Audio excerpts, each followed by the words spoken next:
Magandang gabi mga kaistorya. At ngayon muling nagbabalik ang inyong Miss Kim. And now it's time for Miss Kim Love Stories Secret Files. Ngayong gabi ay ating mapapakinggan ang isang totoong karanasan na may pamagat na inanakan ako ni Biyanan. Noong mga panahong iyon, halos 2 taon pa lamang kaming kasal ng asawa ko. Sa mata ng iba, maayos ang aming buhay. May sariling inuupahang bahay, may trabaho pareho, at may plano ng magkaanak. Pero sa likod ng mga ngiti at magandang imahe, may lamat sa relasyon namin na matagal ko nang kinikimkim. Hindi ko akalaing masihina pa ang loob ko sa oras na mas kailangan ko ng lakas. Buntis ako sa una naming anak, pero hindi ito tinuloy ng tadhana. Nawala siya bago pa man namin siya makita. At doon nagsimulang lumamig ang asawa ko. Parang may pader na namamagitan sa amin. Mas madalas siyang wala sa bahay, abala sa trabaho, o kaya'y nasa labas kung saan. At ako naman, naiiwan sa bahay, malungkot, tuliro, at patuloy na lumalaban sa sarili kung paano muling magiging buo. Hanggang isang araw, dumating ang biyanan ko. Tatay siya ng asawa ko. Naaksidente raw siya sa probinsya at kailangan ng matutuluyan habang nagpapagaling. Wala na raw ibang pwedeng tumanggap sa kanya kundi kami lang. Sa unang linggo, tahimik lang siya. Hindi masyadong nakikihalubilo. Palaging nakaupo sa sala. O kaya'y nasa labas, nagmumuni-muni. Pero paglipas ng ilang linggo, napapansin kong palagi na siyang may mga simpleng alok sa akin. Ako na ang magluluto. Ako na ang maghuhugas. Magpahinga ka muna. Wala naman akong masamang naisip agad. Sa totoo lang, sa panahon ng pag-iisa ko, tila naging kausap ko siya. Nakikinig siya sa mga hinaing ko, sa mga lungkot ko, sa galit ko sa asawa kong tila unti-unti akong kinakalimutan. Hanggang sa isang gabing umuulan, brown out sa lugar namin, at kaming 2 lang sa bahay. Bumuhos na lang lahat ng emosyon ko. Umiyak ako sa harap niya habang nagsasalita tungkol sa sakit ng pagkawala at pagkakalimutan. Yakap lang ang sagot niya. Isang yakap na sa gabing malamig ay tila naging kanlungan. At doon nagsimula ang kasalanan. Hindi ko maintindihan kung paano.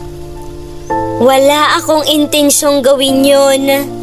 Pero nauwi kami sa isang bagay na hindi ko inaasahan. Isang bawal. Isang lihim, isang gabi ng kahinaan. Akala ko tapos na yun, pero nasundan pa. Minsan, habang wala ang asawa ko, minsan, kahit andyan siya, pero hindi niya alam. Lumilingon ako sa salamin at hindi ko na makilala ang sarili ko. Ang babaeng ito na minsang nangangarap ng pamilya, ngayoy nabubuhay sa takot at hiya.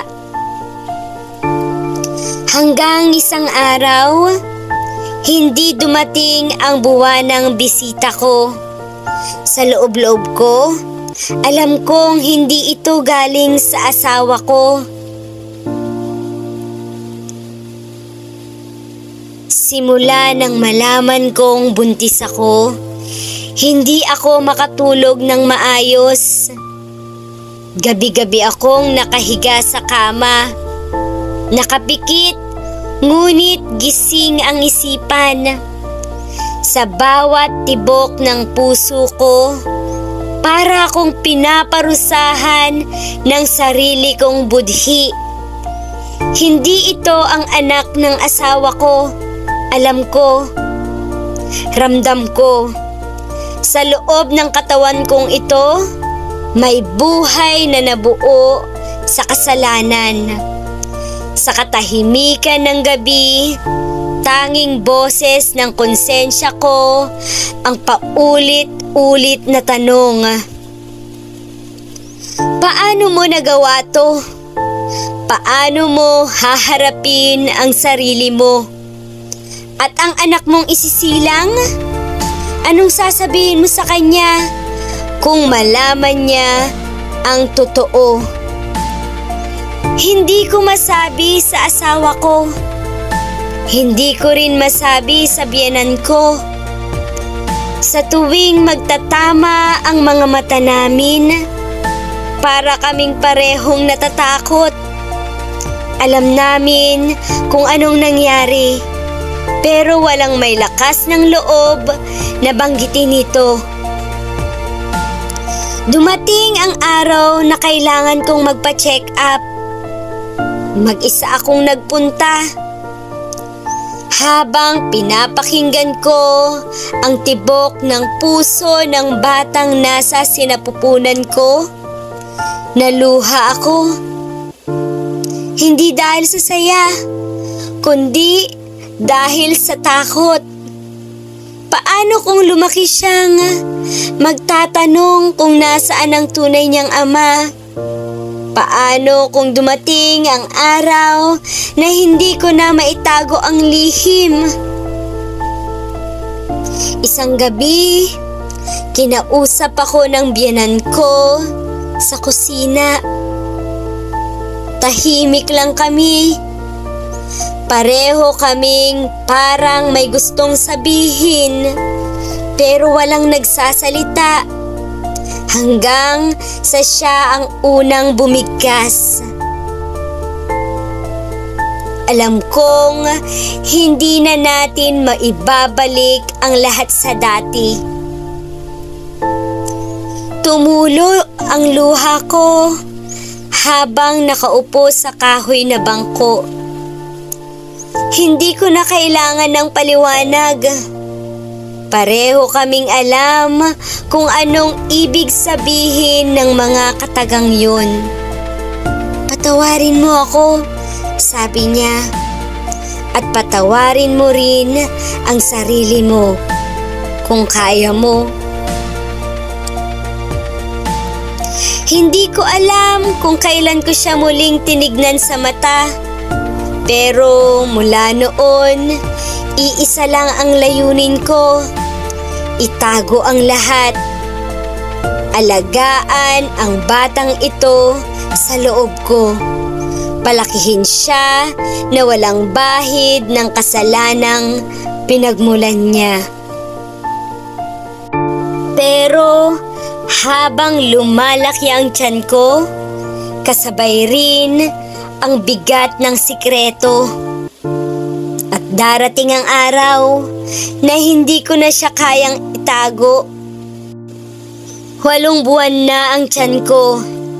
Malapit ng manganak, pero hindi pa rin ako handa. Araw-araw, humaharap ako sa salamin na para bang nakatingin ako sa ibang tao. Hindi ko na makita ang sarili kong dating masayahin, puno ng pangarap, at naniniwala sa tamang panahon ng pag-ibig. Ang nakikita ko na lang ay isang katawan na naging lalagyan ng isang lihim.